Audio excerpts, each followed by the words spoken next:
Well, good morning, everyone. Thank you for joining us today for our latest webinar here as we sit on the last day of the first quarter, and happy to have you with us.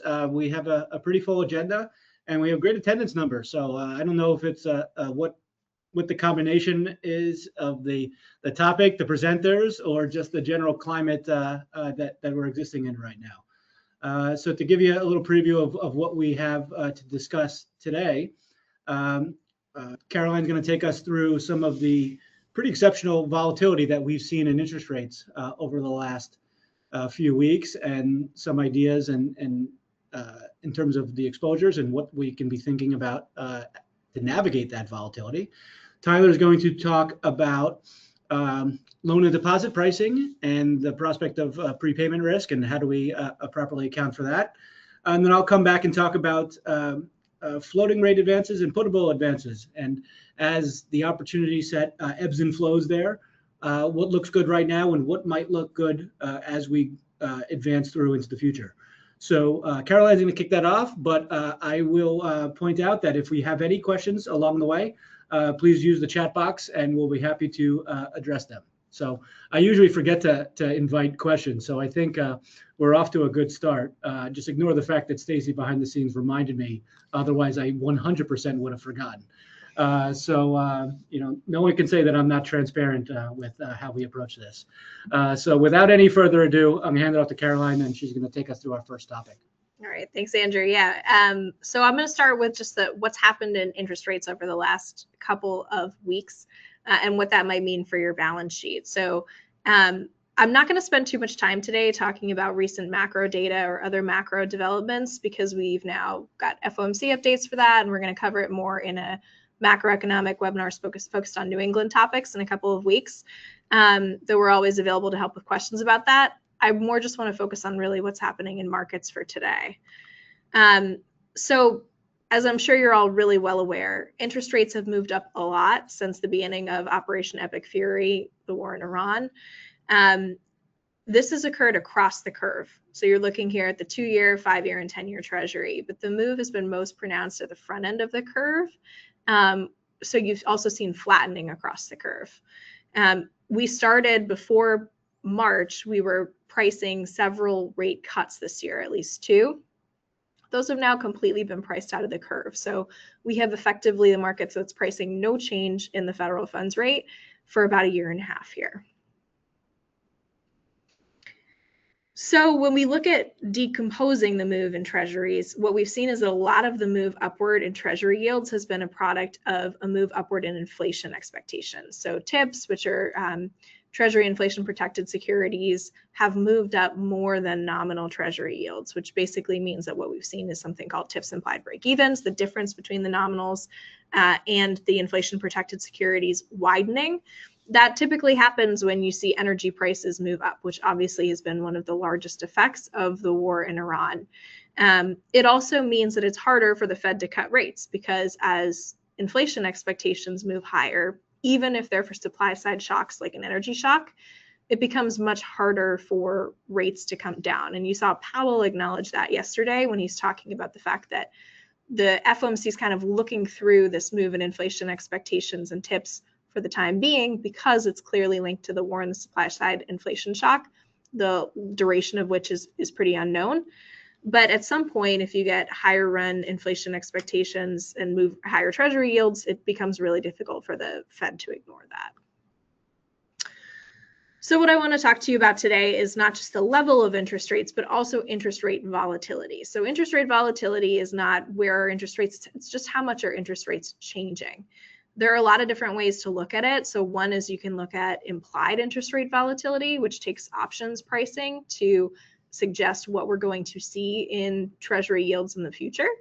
Another way is to look at realized volatility, which is just to look at where interest rates have been, and the two are quite correlated. The chart that I'm showing you here is basically just a rolling monthly standard deviation at the 10-year, so it's showing you realized volatility, and you can see there my circle got a little moved, but interest rate volatility has picked up a lot. I want to be transparent and level set with you guys that we're still at levels well below what we saw in both implied and realized volatility when interest rates were higher. So if you think about like 2022, where we had 8-9% inflation and treasury yields were at a much higher level, we saw higher interest rate volatility than what we've seen now. Nonetheless, it has moved up a lot in recent weeks and certainly could move up further depending on how many market disruptions you see and changes in energy prices and inflation expectations. Okay, so why should you care, right? I think the important thing that I want to communicate is that, interest rate volatility is not just an economic curiosity. It's something that's really important for managing your balance sheet. And there's a couple reasons. The first thing is expected liability repricing. So if you started the year thinking that the Fed's going to cut twice this year, that's what's priced into the curve, and I can pass that on through my costs of deposits, you're, based on market pricing, somewhat less likely to be able to do that now. You could potentially have repricing of liabilities faster than assets, right? Depending on your business structure. So depending on how many loans you're issuing or what you're buying on the asset side, it may be the case that you're seeing your liabilities or your deposit costs reprice more quickly than the assets. So you're only picking up the benefit of the move upwards in yields on one side, or if you're really incurring the cost. And this is going to be particularly true given the flattening that you've seen in the curve, right? So you're not seeing a proportionate move up where longer dated things in the steepening curve is going to be supporting your balance sheet.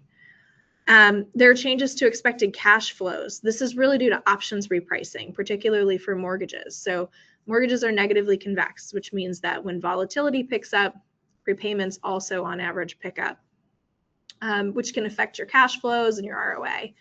And it also becomes more expensive to hedge option embedded instruments given the wider distribution of outcomes for rates. Lastly, if you're holding on to more liquidity, given more uncertainty, that can also be a drag on ROA. So there's lots of ways that an increase in interest rate volatility is going to negatively impact your business, or could negatively impact your business. So the first thing you should do, I think, as a depository is take a look at your own balance sheet and your business model and try to figure out, am I in a position where I'm going to benefit from this uptick in interest rate volatility, or am I in a position where I'm going to underperform? So there are institutions that typically do better when interest rate volatility picks up relative to their peers. So the first thing is think about your floating rate loan exposure. If you have floating rate loan exposure in material quantities, you're typically, compared to a peer group, going to be less impacted by an increase in interest rate volatility because obviously floating rate loans are going to be adjusting with the changes in interest rates. If you have minimal fixed rate mortgage exposure, you're probably less exposed to a pickup in interest rate volatility than peer group. If you have short repricing lags, meaning that you're able to take advantage of the asset side of the equation, you're able to buy assets or to issue loans at higher rates as treasury yields move up, you're going to be less susceptible to underperforming. And of course, I mean, this group's always a winner, but if you have inelastic core deposits like transactional operating accounts, you're going to do a little bit better because you might see less repricing on the deposit side of the equation. Institutions that have shorter duration, higher turnover lenders tend to do better for the same reason that the depositories with shorter repricing lags do. They're able to pass things on more quickly and gain the advantage of higher interest rates in addition to the higher deposit costs. And then the last thing, which is something you can do, is thinking about depositories that hedge cash flows rather than just duration alone are going to have less risk. So if you're hedging your duration alone, that duration is not taking into account interest rate volatility, right? Duration on individual instruments will change as interest rate volatility changes. But if you're thinking about being specific and hedging your cash flows, you're probably better positioned to weather an increase in interest rate volatility than if you've just managed your top line duration risk. Okay, and let's talk about the flip side. Who's vulnerable? So it's basically the opposite of the things that I just said. But if you are a longer duration lender, you're typically, on average, more vulnerable to an increase in interest rate volatility. If you're a mortgage heavy lender, particularly somebody with fixed rate residential mortgages or long dated CRE, you're probably more vulnerable. If you have elastic liabilities, where you depend on money market like structures or broker deposits, you're a little bit more vulnerable here. And lastly, if you hedge only your duration rather than cash flows, you're probably pretty vulnerable. So take a look at your own business structure and try to figure out where you fall in that distribution to try to understand how you might perform if interest rate volatility continues to trend upwards. Okay, so what can you do? A couple of things. The first thing you can do is think about increasing your floating rate exposure. So there's a couple of ways to do this. On the liability side, FHL Bank Boston offers floating rate advances. So you can increase your exposure to floating rate advances and increasingly fund yourself through floating rate exposure rather than fixed rate exposure. On the asset side, you can consider issuance of floating rate loans or buying assets that are floating rate. And similarly, you can reduce your issuance of fixed rate loans or price them higher to account for the fact that you're going to need to incorporate these higher hedging costs. Hedge your cash flows, not just your duration. So consider modeling around cash flows, which are less volatile than duration alone. You can match them with FHL Bank advances if that's of interest to you. And you can also use option embedded liabilities and assets to curtail your duration risk. So when interest rate volatility picks up, tail risks increase for interest rates. Something you could think about is an option embedded advance like an FHL Bank advance or a member option advance to tailor your exposure to duration risk and make sure that it's strategic and it's what you as an institution feel comfortable taking in this environment. And then the last thing I wanted to flag is that, something I've pointed to a lot here is that if you're an institution that has a lot of fixed rate mortgage exposure, there is a risk of underperforming in an environment where interest rate volatility picks up. This is going to particularly hit home for institutions that still have mortgages that are already underwater because they were issued before the most recent pickup in rates. We've been talking a lot about the MPF program, and I wanted to give just like a very quick overview of what I think is really compelling about the program. So through the MPF program, you are able to sell your mortgages to the Federal Home Loan Bank of Boston, but you retain some of the risk in the mortgages. So what I'm showing on this diagram is the credit risk sharing program. It's basically structured where there's a loss absorption profile, starts with borrower equity, private mortgage insurance, and then there's a first loss account of 35 basis points that is held by the Federal Home Loan Bank. And then you retain risk after that tranche, which means that, and you're compensated for holding that risk. So it's essentially a way for an institution to sell mortgages to the Federal Home Loan Bank. In so doing, you are passing on some or a very large portion of your mortgage risk and tailoring your convexity risk in an environment where interest rate volatility is changing, but you continue to be compensated because you hold some risk in that mortgage. So I think it's a pretty compelling option for institutions that want to revisit their overall exposure to mortgages and think about tailoring that in this environment. And it's, that was great, Caroline. And it's the credit risk that is the shared portion, right? It's the interest rate risk and the liquidity risk is absorbed by us via the selling of the loan. Thank you. Yeah. Thank you, Caroline. So in this section, I'd like to talk about optionality on both sides of the balance sheet and the situations where customers can react to rates faster than you're able to, and how to manage that. So, if optionality is not priced in and funded appropriately, it can distort outcomes on both sides of the balance sheet. So, there we go. So what is the hidden option on your balance sheet? This is when customers can move faster than you can. And they can capture value through that option that they have to displace funding prior to the end of the term, or to displace their or dispossess their assets, the loans that they have through you prior to the end of the term as well. And when this happens, it can distort your asset mix, funding mix, and your net interest margin as well. Really, the thing to keep in mind here is that all options have value. So walking through this chart, when rates fall and your borrower is able to refinance, that higher yielding asset leaves. It's obviously a negative outcome. Rates rise, you lose lower costing funding. It's a negative outcome. And then same thing with rates falling. You have more expensive funding staying on the books and lower yielding assets that can stay when rates rise. And all this can happen if you don't have that option priced in appropriately, as far as the option that you're affording to your borrower or to your depositor when you make that initial deal with them. So what I'd like to look at is what happened a couple of years ago, or the last few years, on the liability side when rates rose. So what we really saw when rates came up is that the low rate CDs became very vulnerable.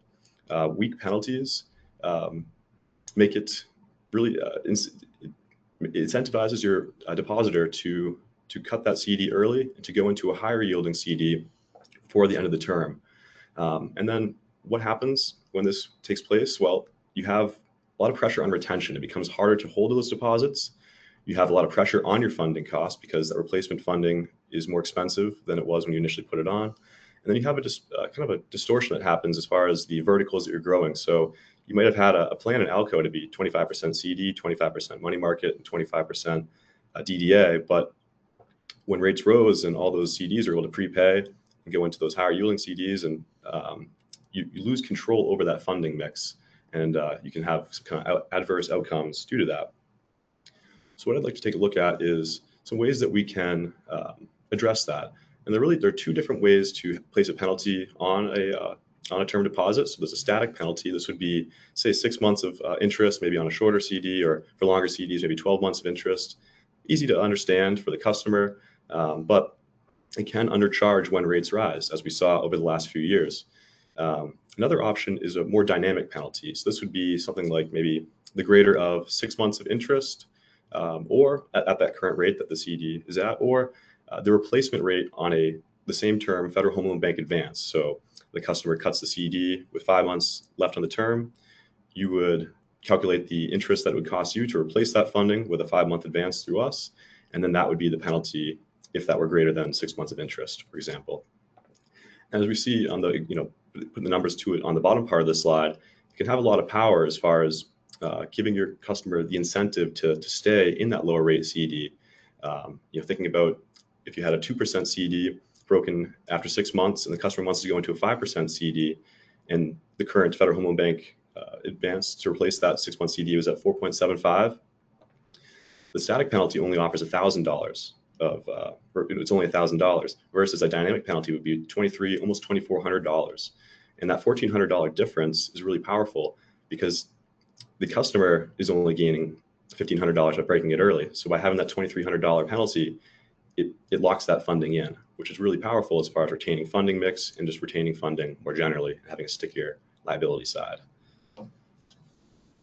And this optionality is something that not only applies to your depositors, but something that you can benefit from as well. So as growth on both sides of your balance sheet becomes more uncertain, whether it be through pay downs or the rate path, or you're not sure what's happening, whether the dispersion between loan growth and deposit growth, the more that's true, the greater optionality has value on the liability side. So whether it be issuing callable CDs on the brokered market, or using callable SOFR index advances through us, or member option advances, this gives you the power, say in 6 months from now, if you don't need the funding that you took on, or things aren't as expected on the rate side.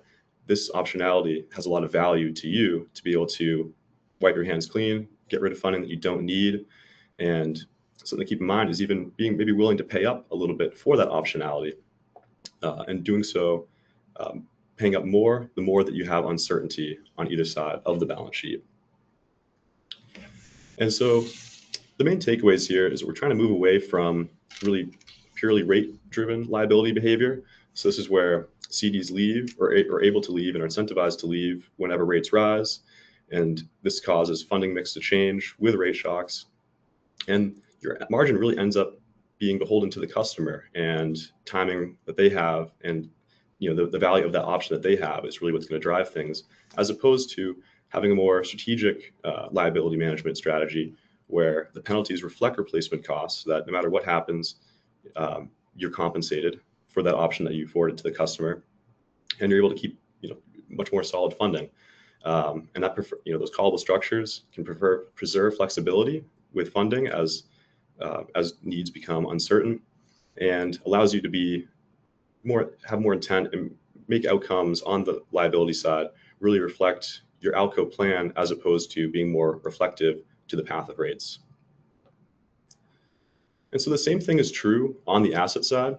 Anytime that the borrower has an ability to get rid of the asset without an appropriate penalty, this is creating an option for them that you may not be fully compensated for. So, excuse me. And we want to think about on the asset side, there's a few different ways to kind of limit that the value of that option and have some kind of control over your loans and the asset side. So there's a few different ways to assess a penalty on the loan side. So that'd be a step down, which would be a much more simple penalty, something like a 3-3-2-2-1 penalty. That'd be 3% on the first 2 years, a 2% of principal penalty for the third and fourth year, and a 1% in the final year. And something to keep in mind with a step down penalty is that anytime a customer is really negotiating for a certain spot, maybe they're asking for, hey, what would the penalty be at 3 years? Really keep in mind that that's a signal that the borrower is likely going to want to prepay at that point. So keep in mind maybe funding that with that option kept in mind on the liability side. There's also a yield maintenance. This would be if the borrower prepays, they have to make up that yield that they would otherwise be paid. So similar to the deposit, having that dynamic penalty. And then defeasance, it's very similar, but just different mechanics as far as how it happens. Instead of having a replacement rate like at the Federal Home Loan Bank and setting it to that, you're putting an actual replacement asset on the books. And so in light of which of these penalties that you have on your assets, it can dictate how you want to fund on the liability side. So if we have a sample 5-year balloon, CRE, or C&I loan, if you have a step down, it might make sense to a step down penalty on that loan. It might make sense to have a shorter classic ladder or member option or classic of ladders so that you don't get stuck with the funding further down. And as I mentioned, if the borrower is negotiating for a certain point, like at 3 years, keep that in mind and maybe take out a member option that has that prepay free at that 3-year mark so that you don't get stuck with that asset, stuck with that extra funding for that asset that you no longer have on the books. But if you do have a much stronger penalty, like a yield maintenance penalty or a defeasance penalty, match fund the asset, because no matter what happens, you're being compensated for that lost interest income. And so it doesn't matter as much to you about getting stuck with extra funding. And then something to keep in mind as well is that when rates rise and a borrower wants to prepay, it can make sense to let them to share in that in the difference in interest income. So you don't mind if a borrower wants to prepay when they have a 2% loan and the rates are at 5%. So thinking about maybe allowing them to share in that difference in income so that you can get some of those lower yielding assets off the books a little bit earlier. If I can add, Tyler, one thing about the step down penalties. Fairly frequently, we have conversation with members, and we have a calculator that we can share that shows the hypothetical prepayment cost of advances if rates were to go down. And members use that in a way to make sure that their prepayment fees on the loans are aligned with what the actual value of that option would be, right? Tyler talked about how valuable some of those options can be. So in a case where you may be collecting a 2% fee if the borrower prepays because rates fell down. Well, looking at what an advance initiated at the time of the loan would be yielding, maybe that prepayment fee is 5 or 6%. So a 2% fee in a bubble sounds great, but if you're giving up something that's worth 5 or 6%, then that begs the question that are we pricing and do we have the flexibility to absorb that, or are there other levers that we can pull? Absolutely. And the same thing applies on the investment side as well. If you're buying callable investments, keep that in mind that while the extra yield may be very attractive, the issuer is very likely to call that when that benefits them. So keep in mind funding those assets with liabilities that mirror the optionality, so that you don't get stuck with funding that you don't need if and when those investments do prepay. And so to land the plane, what we're suggesting here is really to, on both sides of the balance sheet, be mindful of the option that you're granting to both your depositor or to the borrower. Maybe strengthening those penalties, but either way, whether you do or not, just being mindful of the value of the option. And if you do have a weaker penalty, keeping in mind, maybe using liabilities or options on the other side to make up for that, so you don't get stuck with funding. And then retain optionality on your own side by, say, issuing callable CDs or taking down callable advances.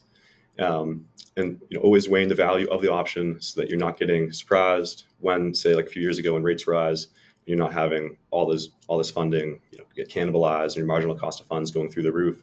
If you have stronger penalties, or at least are mindful of the penalties that you do have, you won't get caught off guard by that. And by doing this, it really allows you to be more focused on your unique value proposition. And when you're not having to be so reflexive on the liability side or on the asset side, you're able to kind of stick more closely within the guidelines within your ALCO, and then just focus on whatever makes your bank unique as far as a certain lending strength or the way that you interact with your customers, as opposed to being worried about the path of rates. Well, thank you, Tyler. That was great. And before we move on, we were talking around the office yesterday about deposit pricing strategy and tying in some of the recent interest rate moves and the volatility there. Anything about the shape of the curve or the level of curve in terms of where there may be some attractiveness, in your opinion, on where to go out with a targeted special?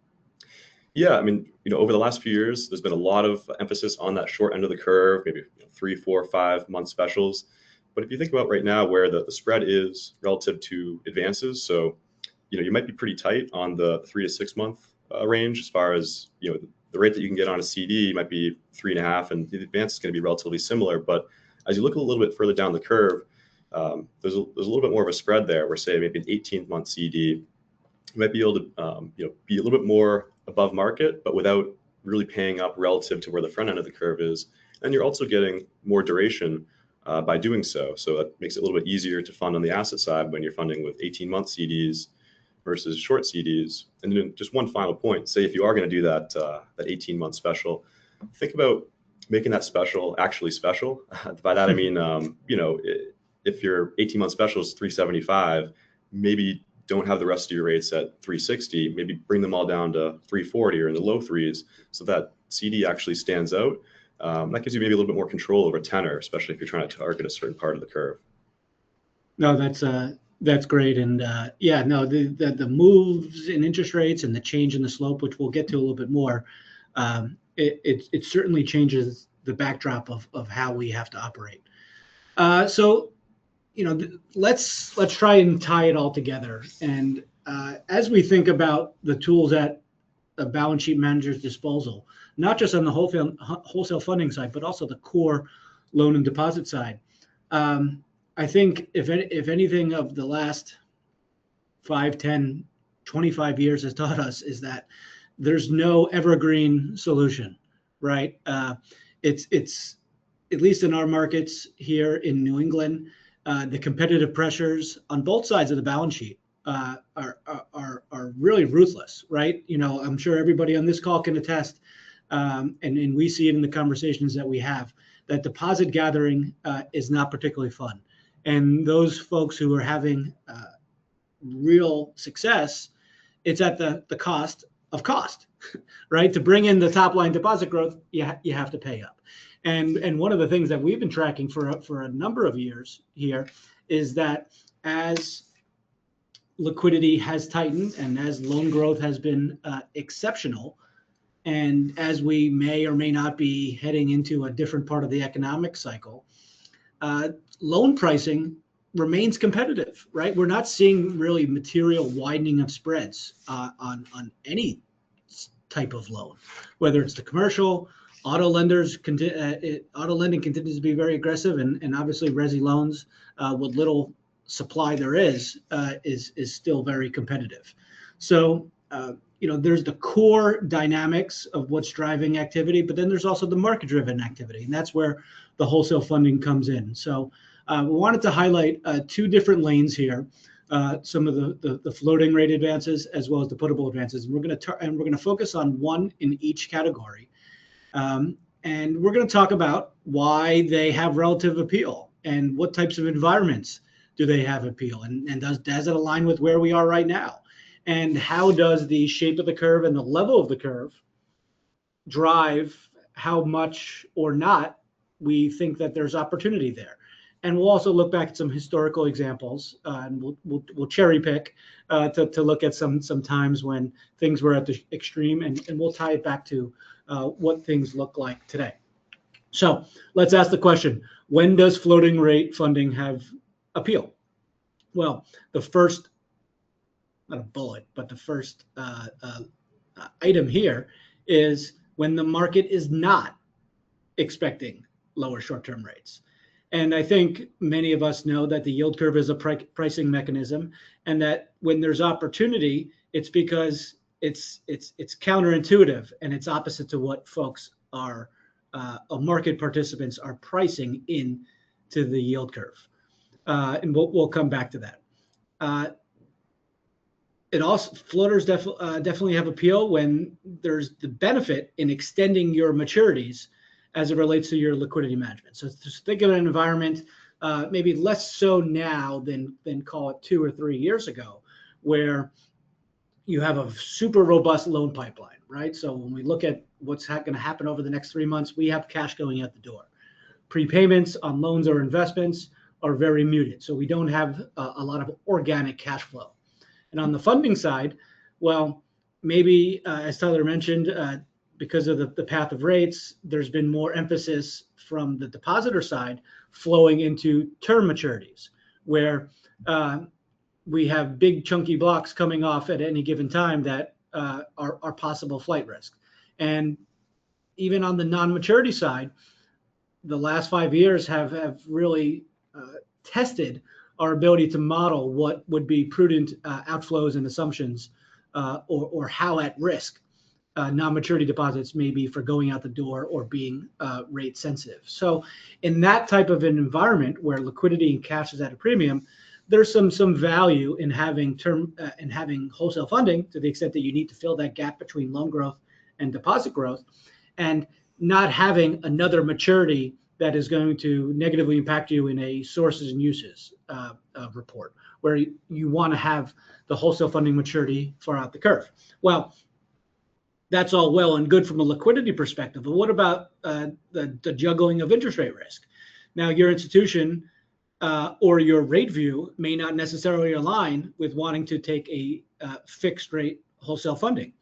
So how do we bifurcate? How do we get term liquidity but overnight or short duration, a short repricing schedule? That's where the floaters come into play. And I make mention of the core loan and deposit growth assumptions in down rate scenarios. And I think that's important. And that's why the callable floating rate advances have particular value, because we may have a situation where we have a liquidity profile today that calls for supporting liquidity and adding cash and adding wholesale funding, but that may change materially looking into the future, especially in a down rate environment. And we want to be nimble in those cases to appropriately manage the balance sheet. So let's take a walk down memory lane here and look at what the yield curve has done as it relates to how we might want to analyze floating rate advances. So here we are looking at 3-month treasury bills and 1-year treasury bills, and the steepness, the spread between the two of them, going back from January of 2021. And I've annotated the two extremes here, where the slope was at the highest magnitude in opposite directions. Back in 2022, there was an awful lot of slope in the yield curve, and the you can see I put it in quotation, so it's people were saying it at the time. Rates are going higher, and we'll see in the next slide how it actually played out. In the fall of 2024, it was the opposite, that 1-year bills were significantly below 3-month bills because the market was expecting short-term interest rates to go down over the near term. Okay, great. We talked a little bit about on this first item, the market is not expecting substantially lower short-term rates. That's when floaters may have appeal. Let's see how that actually plays out. So here we are comparing the path of short-term rates, and it's a fixed versus floating analysis. With the benefit of hindsight, where we have been better to look at fixed rate funding or floating rate funding. And in 2022, when the expectation was for higher rates, most of us know, we were all there, we lived it, that it caught everyone off guard. That even as the market started to adapt to the prospect, the Fed came right out of the gate with a 50 basis point hike. They followed it up with another 50 basis point hike, and then they were off to the races until they got north of 5%. So in this instance, going back to June of 2022, the 1-year advance rate was at 231, and SOFR was still at a 0% handle, soon to be north of 1%. So there was some slope in the yield curve, more slope than we had seen in a long, long time. But even still, as rates continued to rise and transitory inflation was not transitory, then the net cost rolling across the entire 1-year period for a SOFR-based advance wound up being 384. So obviously, with the benefit of hindsight, fixing at a 231 rate would have been advantageous. Let's flip to September 2024. Again, that opposite scenario where long-term rates were below short-term rates, and the expectation was rates are going to go down. We were banging the table at the time and saying rate cuts are priced into the market. Whether you stay short or tiptoe out the curve, the economics of the way yield curve math works is that you're capturing or locking in those prices. And so ultimately what we saw, yes, the Fed did lower interest rates by about 1%, slowly, and then held flat for a period of time. But the savings by fixing were in excess of if you had rolled short or gone floating. So you're probably thinking, Andrew, you're trying to make the case for why floating rate advances are attractive, and you showed 2 examples of where fixed rate won. So it's all a function of what is into the market, right? So Caroline talked about how intermediate rates have come up. So now we are in this environment where the day one cost of a short-term rate exposure, right, whether that's overnight or a floating rate advance, is below that of a 1-year fixed rate advance. So if we go back to scenario B, for example, you were paying more on day one to make that bet that rates were going to go down versus locking in the fix. We are in that opposite scenario now. So you get the day one savings, and we can debate, it's for another day, about what will actually happen with short-term rates. But there's more downside, or there's more room to the downside for short-term rates to go down, and it provides that opportunity. And so let's talk about what are the benefits of the floating rate advance. 100% beta. So in banking world, 100% beta is a bad word, right? Because we associate it with deposit pricing or responsiveness as interest rates move higher. But as we may or may not be in a scenario where short-term rates go down, then you want 100% beta. And as we talk with members and we do analysis, that deposits lag on the way up. We all know that story. That works to our benefit, but deposits can also lag on the way down. So we may not be able to fully pass through all those market movements, at least initially, especially as the term funding, the CD books have grown over the past number of years. Term liquidity with overnight duration, right? We talked about you're constantly juggling interest rate risk and liquidity risk, and how far out on the curve that you need to go for both of those aren't necessarily going to be the same thing. And then this last point is really the biggest benefit to why we think not just the floating rate structures, but the callable floating rate structures. So I didn't mention the pricing here on the left-hand side. So you can see, as many of our advances do, you can customize and go to any point on the curve. And highlighted in blue are the callable structures, where not only are you getting a 6-month maturity or a 12-month maturity, but you have the ability to prepay the advance without a prepayment penalty at either the 3-month mark or the 6-month mark, depending on the examples that you're looking at. And the reason why that is important is that it provides you the flexibility to pay down your wholesale funding if it makes sense. And why would that make sense? Like we said earlier, you may have term liquidity needs now, but in a down rate scenario where prepayments are going to accelerate, most likely, loan growth in an economic slowdown brought upon by lower rates, the loan pipeline may slow down a little bit.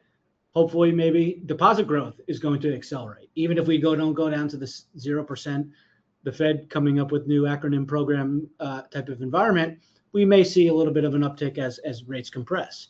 So in that environment, it's been a complete 180 where we may not need wholesale funding to the extent that we did when the advance was initiated. And so while you get the benefit of the responsiveness of rates going down, right? We do an advance today in the high 3s, rates go down to the 2s.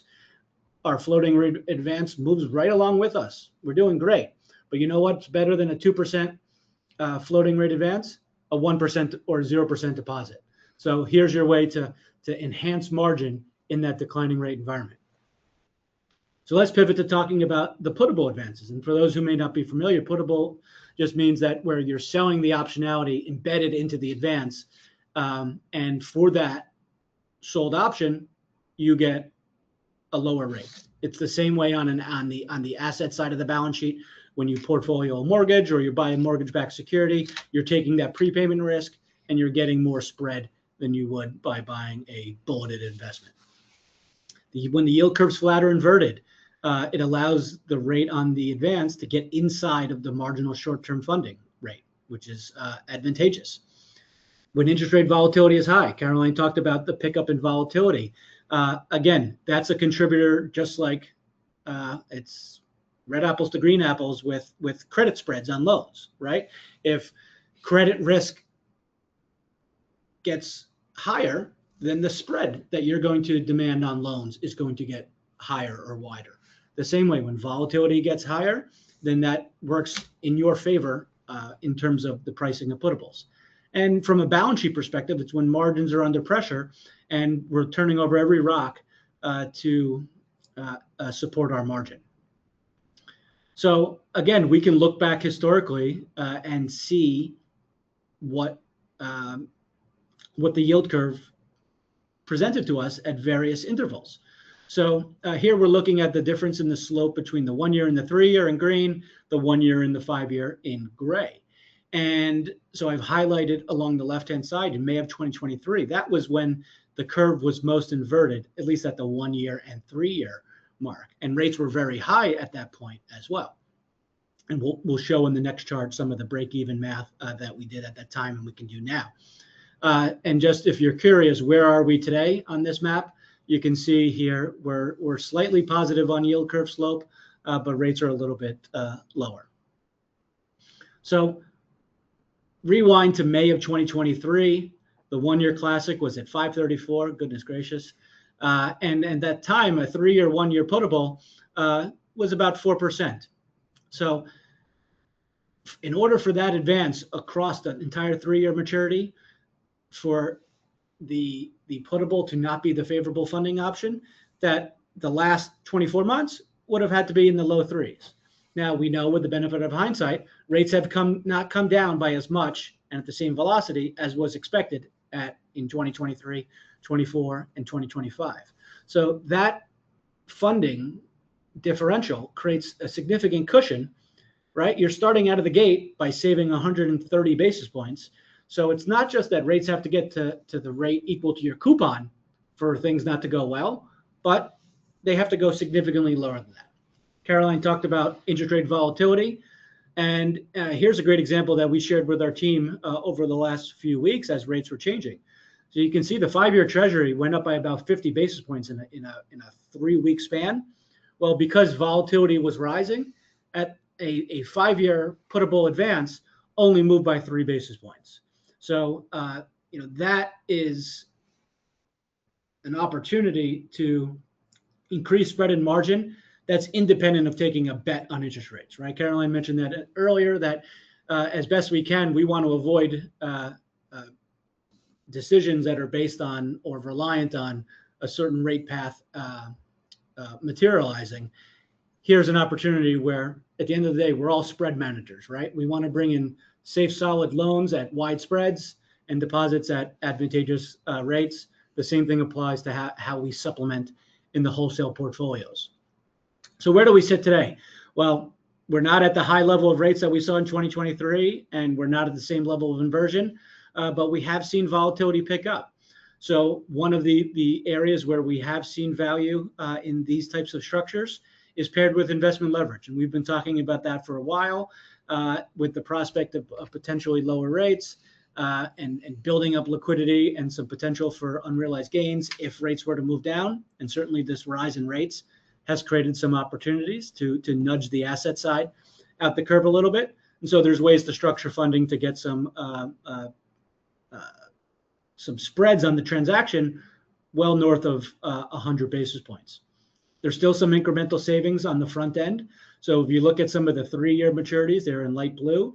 You can see that they're 50 to 75 basis points below what a classic advance would produce for you. So tying it together with a deposit pricing strategy, right? If you're debating a special in the mid to high threes, well, I would look at, could you incorporate some of the puttable funding into the mix?